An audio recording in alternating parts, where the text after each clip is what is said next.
भगवान श्री रामचंद्र जी विश्वामित्र जी के पास साथ में जा रहे हैं।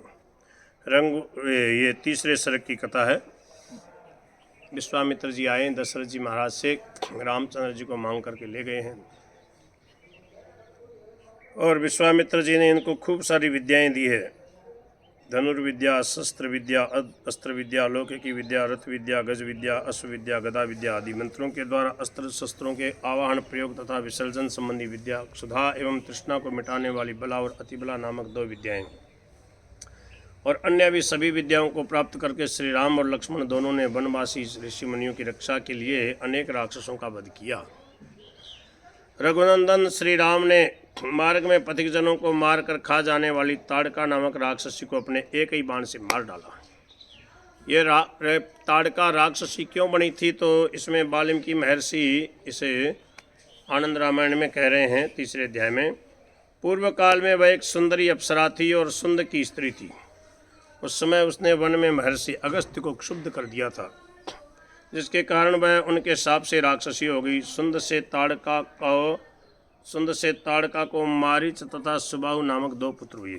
मारीच और सुबाहु ये 2 बेटा हुए इसके, ताड़का के।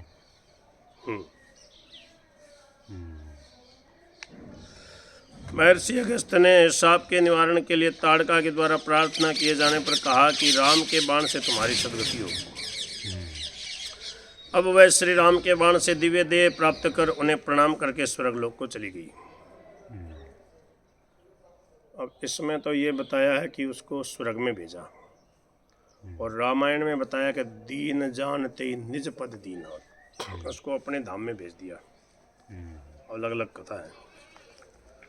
महर्षि विश्वामित्र जी के आश्रम में पहुंचकर रघुनंदन श्री राम ने उनके यज्ञ में विघ्न पहुंचाने वाले राक्षसों को अपने सुतीक्ष्ण बाणों से मार डाला। सुतीक्ष्ण, तीक्ष्ण माने तीखा, सुतीक्ष्ण माने बहुत ही तीखा। सुतीक्ष्ण जी एक ऋषि का भी नाम है, बहुत अच्छे संत हो गए, उनका नाम है। और यहाँ राम जी के बाण को कहा सुतीक्ष्ण, बहुत तीखे बाण मारे।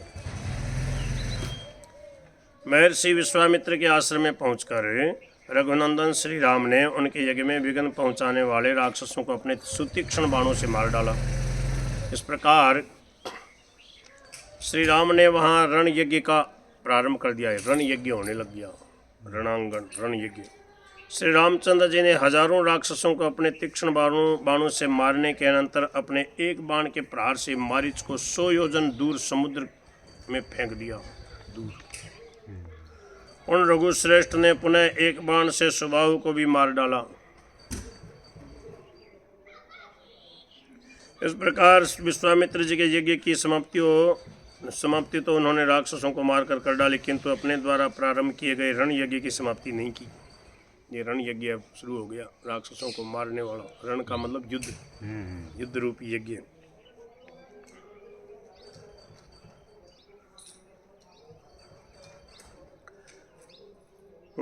श्री राम को कालाग्नि के समान उद्दीप्त एवं युद्ध से अतृप्त देख जानकर महर्षि विश्वामित्र जी उन्हें शांत करने के लिए राजा जनक के यहाँ उनकी कन्या सीता का स्वयंवर जानकर उन राम तथा लक्ष्मण को साथ लेकर जनकपुरी में गए। बोले अब इनको जो है राक्षसों को मारने का शौक लग गया कि राक्षसों को मार मार के पृथ्वी का भार दूर करना। तो क्या करें? बोले कि चलो इनका विवाह करा देते हैं, थोड़ा शांत रस का थोड़ा आनंद लें। तो मार्ग में मुनि विश्वामित्र ने महर्षि गौतम द्वारा अभिशप्त अहिल्या को शिला रूप में स्थित दिखाया। ये शिला बनी हुई है, ये गौतम की स्त्री है। और अहिल्या को शाप प्राप्त होने की बात भी उन्हें बतलाई। तब करुणा सागर भगवान राम ने अपने चरण कमल से उस शिला का स्पर्श किया और गौतम पत्नी अहिल्या को समस्त कलमशों से रहित तथा अत्यंत सौंदर्य संपन्न बना दिया और उसका उद्धार कर दिया। कुछ मुनिजन इस कथा को कल्प भेद से मानते हैं और अहिल्या को शाप की कथा सब कल्पों में एक समान नहीं मानते। उस समय देवताओं तथा गंधर्वों ने श्री राम लक्ष्मण के ऊपर फूलों की वर्षा की। तदनंतर महर्षि गौतम को अहिल्या को सौंप कर वे गंगा की ओर चल पड़े। अच्छा, इसमें ये नई कथा है कि महर्षि गौतम को सौंप दी। बोले ठीक है, अब ये शुद्ध हो गई, अब विराजमान रखो इसको। उसमें आया है कि वो अपने पति लोग को चली गई। इसका मतलब गौतम ऋषि परम धाम चले गए थे, वहीं पर वो भी चली गई। गौतम ऋषि का शरीर छूट गया था क्या? रामायण के अनुसार तो ऐसे ही लग रहा है। गए पति लोक आनंद भरी, पति के लोक में चली गई। यहाँ पर कहा कि गौतम ऋषि को सौंप दिया, इसका मतलब वो उस समय जीवित थे इस कल्प के अनुसार, हो सकता है, क्योंकि 60,000 वर्ष से पड़ी थी शिला बन करके। अच्छा, तब तक वो भजन करके बाबा जी चले गए होंगे। वैसे उस समय खूब आयु होती थी ऋषि मुनियों की, हो भी सकते हैं, नहीं भी हो सकते। चलो चलने दो। तब करुणा सागर भगवान राम ने अपने चरण कमल से उस शिला का स्पर्श किया और गौतम पत्नी अहिल्या को समस्त कलमशों से, मतलब दोषों से, पापों से रहित तथा अत्यंत सौंदर्य संपन्न बना दिया और उसका उद्धार कर दिया। कुछ मुनिजन इस कथा को कल्प भेद से मानते हैं और अहिल्या को शाप की कथा सब कल्पों में एक समान नहीं मानते। ठीक है। उस समय देवताओं तथा गंधर्वों ने श्री राम लक्ष्मण के ऊपर फूलों की वर्षा की। तदनंतर महर्षि गौतम को अहिल्या को सौंप कर वे गंगा की ओर चल पड़े। अब गंगा की तरफ चले। गंगा जी के तट पर पहुंचकर श्री राम गंगा पार करने के लिए नौका खोज ही रहे थे कि उसी समय एक नाविक समीप आकर कहने लगा, हे प्रभु, हे रघुकुल के धारण करने वाले श्री राम, मैं पहले आपके चरणों की धूली धोकर ही तब आपको नौका का स्पर्श कराऊंगा। इसमें अयोध्या से जब और जनकपुरी जा रहे हैं तो वहाँ बीच में जो गंगा जी आई है वहाँ पे केवट का प्रसंग दे दिया। इसमें नए ढंग से लीलाएं हैं। उसमें तो जब वनवास में जा रहे हैं सीता राम लक्ष्मण साथ में, तब केवट आया है, और यहाँ राम लक्ष्मण है, विश्वामित्र जी हैं। क्योंकि ऐसा न करने पर आपकी चरण रज का स्पर्श पाकर मेरी नौका भी अहिल्या की भांति कोई स्त्री हो जाएगी। हे नाथ, मैं आपके चरण कमलों को धोऊंगा, क्योंकि लकड़ी और पत्थर में क्या अंतर है। लोक में यह कथा प्रसिद्ध है कि आपके चरण कमलों की धूलि में जड़ पदार्थ को मनुष्य बनाने की शक्ति है। मेरे घर में मेरी स्त्री विद्यमान है, फिर मैं दूसरी स्त्री का क्या करूँगा।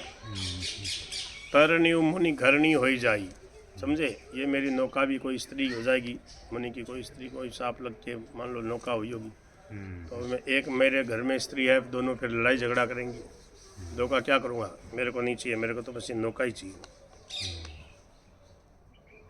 ये आनंददायी कथा है इसमें, समझ गए। नाविक के इस प्रकार के वचनों को सुनकर रघुनंदन श्री राम हंस पड़े। तदनंतर उस नाविक द्वारा चरण पखारे हुए श्री राम लक्ष्मण तथा मुनि विश्वामित्र उसकी नाव पर चढ़े और गंगा नदी को पार कर वे वहां से मिथिलापुरी की ओर गए। मिथिलापुरी में राजा जनक द्वारा आमंत्रित अनेकानेक राजा एकत्रित हुए। दशानंद रावण भी चारणों द्वारा स्वयंवर का समाचार जानकर अपने मंत्रियों के साथ पुष्पक विमान पर आरूढ़ होकर सेना सहित बिना बुलाए जनकपुरी गया। बताओ, उस स्वयंवर में बड़े इस आदर भक्ति पूर्वक बुलाए गए राजा दशरथ पुत्र के विरह से दुखी होने के कारण नहीं गए। दशरथ जी महाराज पुत्र के वियोग से दुखी होने के कारण नहीं गए। उस स्वयंवर में बड़ी आदर भक्ति पूर्वक बुलाए गए राजा दशरथ, उनको बुलाया था, बोले आप भी पधारो, अपने बालकों सहित पधारो, पर पुत्र के विरह से दुखी होने के कारण नहीं गए। दशरथ जी गए ही नहीं। राम जी का वियोग था, बोले कि राम जी का वियोग है। मुनीश्वर विश्वामित्र जी श्री राम और लक्ष्मण को साथ लेकर बड़ी प्रसन्नता से मिथिला में गए और वहाँ नगरी से बाहर एक उपवन में ठहर गए। महर्षि विश्वामित्र को बुला लाने के लिए मंत्रियों के साथ राजा जनक जो ही उपवन में जाना चाहते थे, उसी समय विश्वामित्र जी का एक शिष्य वहाँ आ पहुँचा। उसे देखकर राजा जनक ने प्रणाम किया, तब वह शिष्य राजा जनक का हाथ पकड़कर एकांत स्थान में ले गया और उसने अपने गुरु विश्वामित्र जी का संदेश भली भांति सुनाया। उसने कहा, हे राजन, महाराज गादी के पुत्र विश्वामित्र जी ने कहा कि राजा दशरथ के 2 वीर पुत्रों श्री राम तथा लक्ष्मण को मैं अपने साथ यहाँ लाया हूँ। वे दोनों सीता और उर्मिला का पानी ग्रहण करेंगे। आपने धनुर्भंग की जो प्रतिज्ञा की उस धनुष को ये श्री राम खंडित कर डालेंगे। अतः वर के आमंत्रण के विधान के अनुसार आप इन दोनों को अपनी पुरी में ले जाएं। इस समाचार को आप धनुष के टूटने तक किसी को नहीं बताएं। बताओ, विश्वामित्र जी ने पहले ही बता दी सब बातें। इस प्रकार का समाचार बताकर वह शिष्य अपने गुरु के समीप चला गया। इस समाचार को सुनकर बड़े आनंदित हुए राजा जनक ने अपनी नगरी को तोरण तथा ध्वजा पताकाओं से सुशोभित करवाया और एक श्रेष्ठ हाथी को सजवाकर उसे आगे करके अपनी स्त्रियों सभी राजाओं को साथ लेकर नाना प्रकार के वाद्यों के रमणीय ध्वनि के साथ राजा जनक महर्षि विश्वामित्र जी के पास गए और उन्हें प्रणाम करके उनकी पूजा की। उस समय राजा जनक ने अनजान बनकर उन दोनों राम और लक्ष्मण का परिचय पूछा लो और सब समाचार जानकर वस्त्रालंकार तथा आभूषणों से विधिवत उनका सत्कार करके श्रेष्ठ हाथियों पर बैठाया लो एवं उन्हें चंवर डुलवाते हुए जनक जी मुनि विश्वामित्र के साथ उन दोनों श्री राम तथा लक्ष्मण को मिथिलापुरी में ले गए। इसमें नई नई कथाएं, हाथी पे बैठा के ले गए राम लक्ष्मण को। वहाँ उपवन से अमराई थी, आम का बगीचा था, वहाँ ठहरे थे। वहाँ से आओ हाथी घोड़ा लेके आए तो स्वागत सत्कार करके उनको अपने नगर में ले गए। परम मनोहर वे श्री राम और लक्ष्मण जनकपुरी के राजमार्गों से निकलने लगे। इसमें सीधा ही जनक जी के साथ में ही वो राम जी की जो जनकपुरी की जो यात्रा है ना, वहाँ तो विश्वामित्र जी से आज्ञा लेके जाया करते हैं। रामचरितमानस में तो है ना कि राम नाथ लखनपुर देखना चाहिए। लक्ष्मण जो है देखना चाहता है मिथिलापुरी, और यहाँ तो जनक जी भी हैं, विश्वामित्र जी भी हैं, ऋषि मुनि हैं, सबके साथ में, और वो शोभा यात्रा हो रही है, सबको दर्शन हो रहे हैं राम और लक्ष्मण के। परम मनोहर वे श्री राम और लक्ष्मण जनकपुरी के राजमार्गों से निकलने लगे। नगर की स्त्रियों ने यह समाचार जब जाना कि वीर एवं परम सुंदर श्री राम और लक्ष्मण वहाँ आए हैं, तो वे अपने नेत्र कमलों से उनका दर्शन करने लगी और उन पर फूलों की वर्षा करने लगी। विवाह से पहले ही उस समय वे सब आपस में कहने लगी कि सीता के योग्य वर तो ये राम ही हैं, हमको तो ये ही राम बहुत प्रिय लगते हैं। विधाता इन्हें सीता का वर बनाए और सभी प्रकार के सुंदर लक्षणों से संपन्न ये लक्ष्मण उर्मिला के योग्य हैं। हम लोगों के पुण्यों से ये अत्यंत रमणीय एवं मंगलदायक उत्तमोत्तम श्री राम और लक्ष्मण सीता एवं उर्मिला के पति बने तो अच्छा हो। उन श्रेष्ठ स्त्रियों के इस प्रकार के वचनों को सुनकर राजा दशरथ के पुत्र वे दोनों श्री राम और लक्ष्मण ऊपर की ओर मुख करके उन्हें देखने लगे। तदनंतर वहाँ उपस्थित सभी राजा भी आपस में कहने लगे कि जब हम सब यहाँ आए थे तो विदेह राज जनक ने ऐसा उत्सव नहीं किया था फिर इन दोनों के लिए क्यों कर रहे हैं? बोले हम भी तो राजा हैं, हम भी आए थे यहाँ स्वयंवर के लिए और हमारे कोई उत्सव नहीं मनाया, कोई अगवानी नहीं, कोई स्वागत सत्कार नहीं, बस आए उनको ठहरा दिया।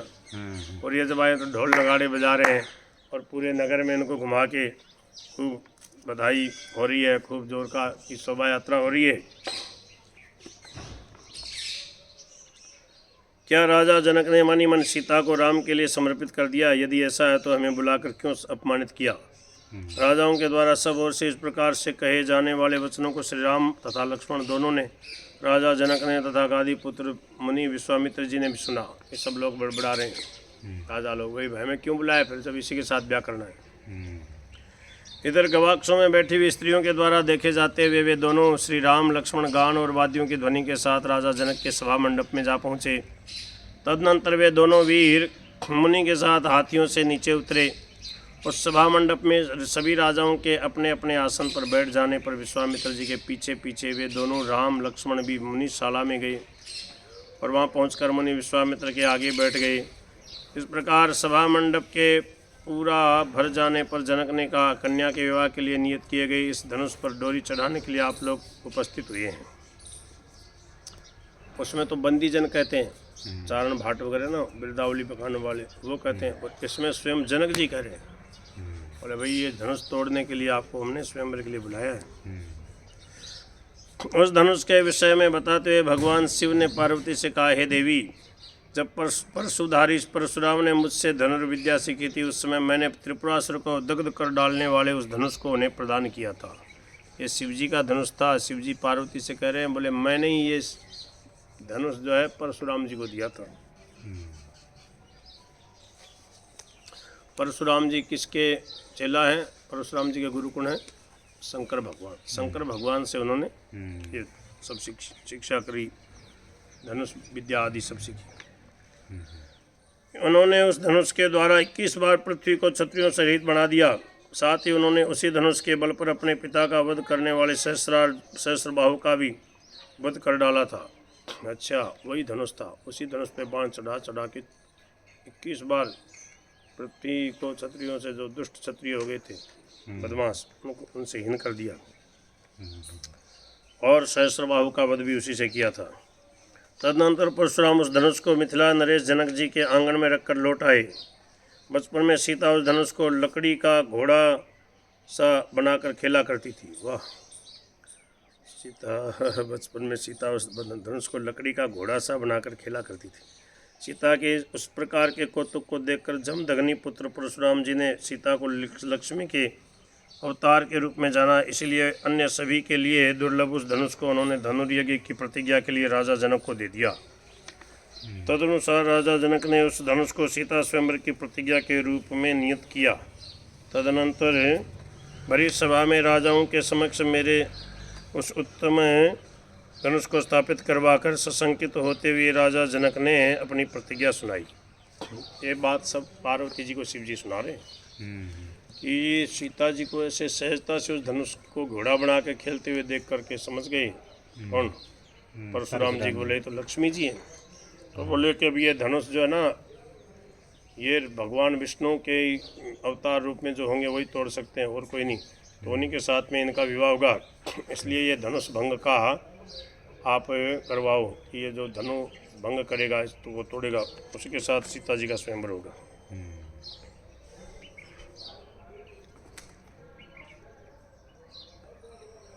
उस धनुष को परशुराम जी द्वारा सीता स्वयंवर के लिए रखे हुए उस धनुष को 500 बैलों पर खिंचवा कर लाया गया था। 500 बैल वो जहाँ रखा था ना महल में, वहाँ से जो जहाँ धनुष भंग होना था, खूब बड़ा मैदान जैसा था, वहाँ साहब चारों तरफ हजारों लोग बैठ के देखेंगे। तो वहाँ पर उसको कैसे लाया गया? बोले 500 बैल। सीता जी सहज ही उठा लेते हैं। हाँ, उसको खींच इधर उधर कर देती थी।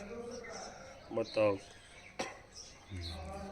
500 बैलों द्वारा खिंचवा कर लाया गया था। तदनंतर राजा जनक ने सभा के मध्य अपनी प्रतिज्ञा सुनाते हुए इस सभा के मध्य उपस्थित कहा कि इस सभा के मध्य उपस्थित जो कोई वीर इस धनुष पर डोरी चढ़ा देगा, सीता उसी का वर्ण करेगी। राजा जनक का वचन सुनकर पर्वत के समान विशाल एवं अचल उस धनुष की ओर देखकर, अच्छा, पर्वत के समान विशाल एवं अचल था वो धनुष। उस धनुष की ओर देखकर उन सभी राजाओं ने लज्जा के मारे अपना मुख नीचे कर लिया। और राम राम, इस पे कौन डोरी चढ़ाएगा? कुछ राजा उस धनुष को भूमि से उठाने में किंचित भी समर्थ न उसके। कुछ राजाओं ने भूमि में कुछ ऊंचा किया, किंतु वे उसे उठाने में असमर्थ रहे। फिर सभी ने मिलकर उठाने का प्रयत्न किया, किंतु तब भी वे उसे उठा नहीं सके। तब फिर उस पर डोरी चढ़ाने की तो कल्पना भी नहीं की जा सकती। सभी राजाओं को धनुष पर डोरी चढ़ाने में विफल जानकर अत्यंत गर्व में भरा हुआ रावण उस धनुष के पास गया और उस भरी सभा में हंसते हुए राजा जनक से कहने लगा, जिसने देवताओं को जीत लिया, तीनों लोकों को जिसने अपने वश में कर लिया, जिसने अपनी 20 भुजाओं के द्वारा कैलाश पर्वत को हिला डाला, अरे जनक, क्या तुम इस भरी सभा में ऐसे मुझ रावण का बल देखना चाहते हो? परंतु इस तिनके के समान छोटे से धनुष से तुम मेरे बल का क्या अनुमान लगा पाओगे? वाह, ऐसा आदमी था रावण, ऐसा अभिमानी था। ऐसा कहकर दशानन रावण ने कुछ झुक करके केवल अपने बाएं हाथ से ही धनुष को हिलाना चाहा, किंतु वह किंचित भी नहीं हिला। फिर उसने अपना दाहिना हाथ आगे करके उसे हिलाना चाहा, तब भी वह धनुष नहीं हिला। तब रावण आश्चर्यचकित हो उठा। फिर उसने अपने दोनों हाथों से धनुष को उठाना चाहा, तब भी वह नहीं उठा। फिर उसने क्रम से 3 हाथों से, 4 हाथों से, 5 हाथों से, इस प्रकार 20 हाथ लगाकर, समझ में आ रही है क्या आपको? कितने हाथ थे रावण के? 20 हाथों से 20 हाथ लगाकर धनुष को ऊपर उठाना चाहा तो धनुष का एक छोर थोड़ा ऊंचा हुआ। वो जो धनुष था ना, थोड़ा सा ऊंचा हुआ। तब रावण ने अपनी 19 भुजाओं से उस महान धनुष को पकड़कर अपनी 20वीं भुजा से जमीन पर पड़ी हुई डोरी को उठाना चाहा, और जब वह थोड़ा झुककर उस डोरी को उठाने लगा, त्यों ही वह धनुष उलटकर उसके वक्षस्थल पर गिर पड़ा। फिर रावण ने 20 भुजाओं से उस धनुष को हटाना चाहा, किंतु वह उसे हटा नहीं सका और उस सभा में वह ऊपर मुख करके गिर पड़ा। ऐसे गिर गया वो, समझ गए, ऊपर मुंह करके गिर गया। तो धनुष ऊपर आ गया, वो नीचे से उसको एक हाथ से नीचे करके 20 हाथों से 19 हाथों से पकड़ा रखा और उन एक 20वें हाथ से उसको डोरी लेकर चढ़ाने वाला था। तो उसे झुका डोरी लेने के लिए, 20 हाथ तो नीचे लगा रखे थे और वो झुका डोरी लेने के लिए, सो वो उल्ट गया धनुष उसके ऊपर आ गया और वो ऐसे चित पड़ गया, समझ गए। उसका मुकुट गिर पड़ा। अब ऐसे पड़ेगा आदमी तो मुकुट तो गिर जाएगा ऐसे। और वो धनुष के उसके ऊपर आ गया। ये रोशनी आने लगी है कैमरे पर। इधर ले लो। उसकी धोती की लांग खुल गई। लो, ये हंसी वाली बातें हैं इसमें। आनंद रामायण की कथा। इसको थोड़ा पहले इसको लेके इधर लो, जो मैं पीछे हो जाता हूँ। ठीक है, उसको अब ठीक हो जाएगा। हरे राम राम राम हरे हरे, हरे राम राम राम हरे हरे, हरे कृष्णा कृष्णा कृष्णा हरे हरे। तो कह रहे हैं बोले फिर रावण ने 20 भुजाओं से उस धनुष को हटाना चाहा, किंतु वह उससे हटा नहीं सका और उस सभा में वह ऊपर मुख करके गिर पड़ा। उसका मुकुट गिर पड़ा, उसकी धोती की लांग खुल गई। उस समय सभा में स्थित सभी श्रेष्ठ राजा रावण की वह दुर्दशा देखकर हंसने लगे, ताली बजा बजा के। अब वो कर भी क्या सकता है, ऐसे पड़ा है, धनुष उसके ऊपर पड़ा है। उसको गुस्सा तो आ रहा, बोले तुम हंस रहे हो। और वो जोर जोर से हंसे, बोले ले, तो कह रहा था ये तिनके के समान है, मैं ऐसा हूँ वैसा हूँ। लो क्या हो गया, तो कहाँ गया तुम्हारा बल, खुद ही तुमने हंसी करा ली। अब क्या हुआ, उस सभा में रावण का तो समझो जैसे प्राणों का अंत ही हो गया था। उसकी आंखें चक्कर काटने लगी, मुखों से लार निकलने लगी। समझ में आ रही क्या? उस समय उसके मंत्रियों तथा राक्षसों ने चारों ओर से उसे घेर लिया, किंतु वे सब भी धनुष को हिलाने में असमर्थ ही रहे। राम राम राम राम राम राम। तब अत्यंत सशंकित होकर उस सभा में जनक पुनः बोल पड़े, क्या कोई भी वीर इस भूतल पर नहीं रहा? क्या ये पृथ्वी वीरों से खाली हो गई? यदि कोई वीर इस सभा में है तो वह इस सभा मंडप में राजाओं के समक्ष इस दशानंद रावण को जीवन दान देकर बचाए। तो नई कथा बता रहे हैं। राजा जनक द्वारा कहे गए इन वचन रूपी बाणों के आघात से आज श्री राम और लक्ष्मण गादित ने विश्वामित्र के मुख की ओर देखने लगे। उसमें क्रोध से उनकी दोनों भौहें फड़क रही थी। तब विश्वामित्र जी ने कहा, हे राम, हे राघव, उठ जाओ, उठ खड़े हो जाओ। क्या तुम इस सभा मंडप में रावण का वध देखना चाहते हो? इस राक्षस राज को जीवन दान दो और इस धनुष पर प्रत्यंचा चढ़ाओ। मुनि विश्वामित्र जी के वचन सुनकर ऐसा ही होगा यह कहकर श्री राम वेगपूर्वक आसन से उठ पड़े। उन मुनीश्वर को उन्होंने प्रणाम किया। तदनंतर प्रभु श्री राम ने अपने गले में धारण किए हुए हार आदि को उतार दिया, कमर में कस लिया, कमर को कस लिया, अच्छा, मुकुट को दृढ़ता से बांध लिया और फिर धीरे से सभा के आंगन में आए। पूरा एकदम ऐसे जैसे सजीव दर्शन हो रहे हैं लीला के। राम को वहां आया देख सभी लोग अत्यंत आश्चर्य में पड़ गए। सभी राजा चकित हो उठे और अपने नेत्र कमलों से उन्हें देखने लगे। साथ ही आपस में यह भी कहने लगे कि ये बालक अत्यंत मूर्ख है, जो कि जिस स्थान पर हम लोग चुप बैठे हैं, कुछ नहीं कर पाए, वहाँ ये क्या कर लेगा। कोई कहने लगा कि यह बालक 10 सिर वाले रावण को देखने आया है। बोले देखने आया है कि 10 सिर का कोई ये खिलौना जैसा है बड़ा, तो देखने आया बालक ही है, देखने आया है, क्या करेगा। कोई कहने लगा लगता है ये बालक बाल चेष्टा कर रहा है। कोई कहने लगा कि इस बालक ने अपने कंठ में से माला आदि को क्यों उतार लिया। कोई कहने लगा कि विश्वामित्र ने ही इसे धनुष उठाने के लिए भेजा है। छोटा बच्चा जैसे कुछ करता ना लीला, ऐसे बोले मैं कर दूंगा, ऐसे माला वाला हटा करके ऐसे बांध करके कमर को, तो हंसते हैं कि छोटा सा बच्चा है, क्या करेगा। तो बोले विश्वामित्र जी ने भी कहा इसको, विश्वामित्र जी को भी मालूम नहीं है क्या। ये कह रहे हैं कि ले तू धनुष तोड़। कोई बोला विश्वामित्र ने वैर भाव से इसे भेजा है ताकि धनुष से दबकर इस बालक का वध हो जाए। बोले विश्वामित्र को इससे ईर्ष्या हुई, वो चाहते हैं कि ये मर जाए, इसलिए भेजा कि ये भी दब के मर जाए इसमें। गजब हो गया। कोई कहने लगा नहीं नहीं ऐसी बात नहीं है, बल्कि इस बालक के बल पराक्रम को देखने के लिए भेजा है, पर यह बालक राम इस धनुष का क्या कर लेगा। इस प्रकार से वहाँ उपस्थित राजा लोग आपस में अनेक प्रकार के तर्क वितर्क कर ही रहे थे कि उसी समय श्री राम को आगे देखकर राजा जनक विश्वामित्र जी से कहने लगे, हे मुने, आपने इस नन्हे से बालक को सभा के मध्य में क्यों भेजा है। देखो जानबूझ के लीला करें जनक जी भी विश्वामित्र जी भी। जनक जी को पता है कि राम जी धनुष को तोड़ेंगे, पर इसको क्यों भेज दिया छोटे बच्चे को। जहाँ ये रावण आदि सभी वीर राजा कुंठित हो गए हैं, उस धनुष का ये बालक यहाँ आकर क्या कर लेगा।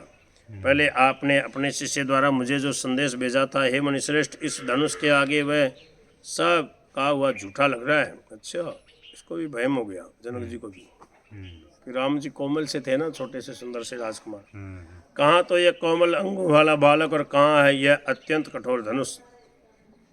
चातक चाहे कितना ही प्यास से व्याकुल हो, क्या वह समुद्र को सोख सकता है।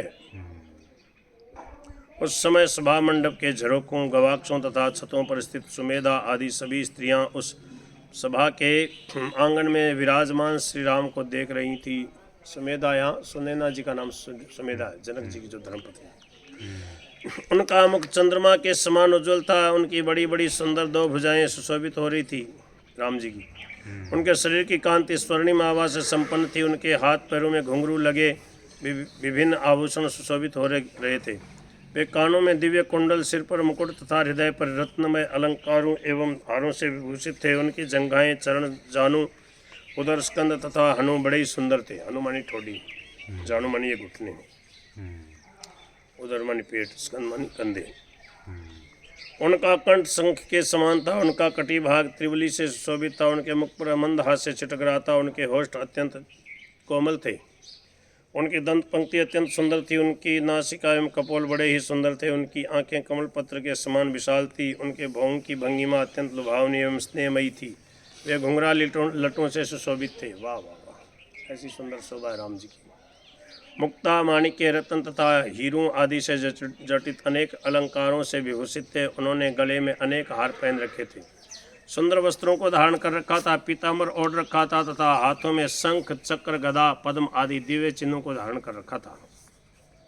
इस प्रकार के स्वरूप वाले श्री राम को जो धनुष तथा बाण धारण किए हुए थे और भगवान शिव के धनुष के सम्मुख खड़े थे, अपने हाथों तथा मुख को ऊपर की हुई वे सभी स्त्रियां देखकर उन्हें अज्ञानतावश साक्षात नारायण नहीं समझ पा रही थी।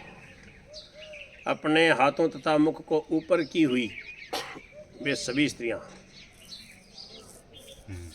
अतः आकाश की ओर देखते हुए भगवान शिव, विष्णु और ब्रह्मा जी से इस प्रकार प्रार्थना करने लगे। लियो साहब, वो माताएं बने भगवान शिव जी से, ब्रह्मा विष्णु से ऐसे प्रार्थना करने लगे, हे भगवान, ये बालक यहाँ क्यों आया, इसका क्या होगा। इतना सुंदर बालक है, धनुष के पास आया, देखने में तो इतना सुंदर है, अब क्या होगा। हे शंभो, हे रमाकांत, हे ब्रह्मन, हमने पूर्व में जो व्रत दान आदि किया, उस पुण्य के फलस्वरूप ये श्री राम ही धनुष पर डोरी चढ़ा दे। अच्छा, ये प्रार्थना करी, बोले कि ये डोरी चढ़ा दें हमारे पुण्य के प्रताप से, क्योंकि इसमें तो ऐसा कुछ है नहीं, है ना, पर हमारा पुण्य का प्रताप से ऐसा हो जाए। आप सभी देव हमारे पुण्य प्रताप के प्रभाव से इस धनुष को पुष्प के समान हल्का बना दें। ले उसा फूल के समान हल्का बना दें कि ये इसको उठा ले। आज इनके कंठ देश में ये सीता जयमाला पहना दें। हम लोग आज श्री सीता जी और श्री रामचंद्र जी को विवाह वेदी पर बैठे हुए देखकर अपने नेत्रों को सफल बनावे हैं। ये प्रार्थना कर रही हैं, तो भगवान तो प्रार्थना तो सुनेंगे ना सबकी। अब क्या हुआ देखो। उसी समय दिव्य भवन पर अपनी सखियों से घिरी हुई सीता ने सभा मंडप में स्थित श्री राम को देखा। उन्हें देखकर वे आनंद जनित श्वेत बिंदुओं से परिप्लुत हो उठी और शीघ्र ही अपने आसन से उठ खड़ी हुई। सभी रत्नों तथा अलंकारों से मंडित सीता अपनी सखी तुलसी के गले में अपने दोनों हाथ डालते हुए बड़े आदर से मधुरवाणी में कहने लगी, मेरे पिता ने यह कैसी कठिन प्रतिज्ञा की है। कहाँ तो ये अत्यंत कोमल अंगों वाले राम और कहाँ पर्वत के समान कठोर भारी एवं विशाल धनुष। हे विधाता, आपने ये क्या किया और आपके मन में क्या करने का विचार है। मैं राम को छोड़कर अन्य किसी पुरुष को मन से भी नहीं चाहती। लो, सीता जी है ना, अपनी सखी तुलसी, एक उसकी सखी का नाम है तुलसी, उस तुलसी सखी के से वो कर रही है क्या, बोले विधाता ने ऐसा क्यों किया।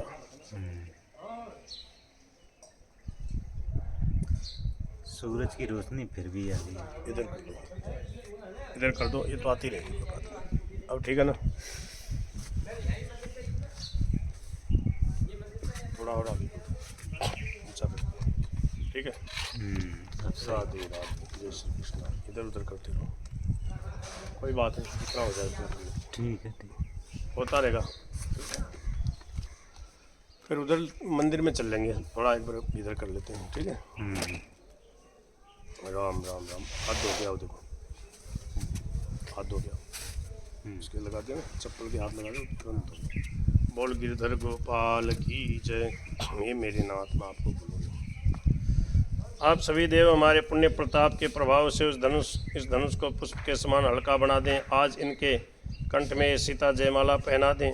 हम लोग आज श्री सीता जी और श्री रामचंद्र जी को विवाह वेदी पर बैठे हुए देखकर अपने नेत्रों को सफल बनाएं। उसी समय दिव्य भवन पर अपनी सखियों से घिरी हुई सीता ने सभा मंडप में स्थित श्री राम को देखा। उन्हें देखकर वे आनंद जनित श्वेत बिंदुओं से परिप्लुत हो उठी और शीघ्र ही अपने आसन से उठ खड़ी हुई। सभी रत्नों तथा अलंकारों से मंडित सीता अपनी सखी तुलसी के गले में, तुलसी नाम की जो सीता जी की सखी है, उसके गले में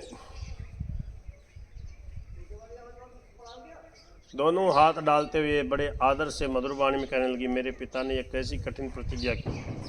कहाँ तो अत्यंत कोमल अंगों वाले राम और कहाँ पर्वत के समान कठोर भारी एवं विशाल धनुष। हे विधाता, आपने ये क्या किया और आपके मन में क्या करने का विचार है। मैं राम को छोड़कर अन्य किसी पुरुष को मन से भी नहीं चाहती। यदि मेरे पिता बलपूर्वक मुझे किसी अन्य को सौंपेंगे तो मैं आज ही महल से गिरकर अपने प्राण त्याग दूंगी। सीता जी कह रही है, हे शंभो, हे दुर्गे, हे सावित्री, हे सरस्वती, हे गायत्री, हे स्वरे, हे भानो, हे मघवा, हे यम, हे वरुण, हे कुबेर, हे अत्रि, हे रमे, हे विष्णु, हे गरुड़, हे फणिंद्र, हे निशानाथ चंद्र, हे समस्त देवताओं, मैं अपने कर पल्लव पसार कर आप सभी से आज ये प्रार्थना करती हूँ कि आप सभी देवता इस धनुष को पुष्प के समान हल्का और कोमल बना दें और आप सभी श्री राम के दोनों हाथों में प्रवेश कर उन्हें अपने अपने बल पराक्रम से महान बलशाली बना दें, ताकि ये राम धनुष चढ़ाने में समर्थ हो जाएं। बोलो भक्तवत्सल भगवान की जय।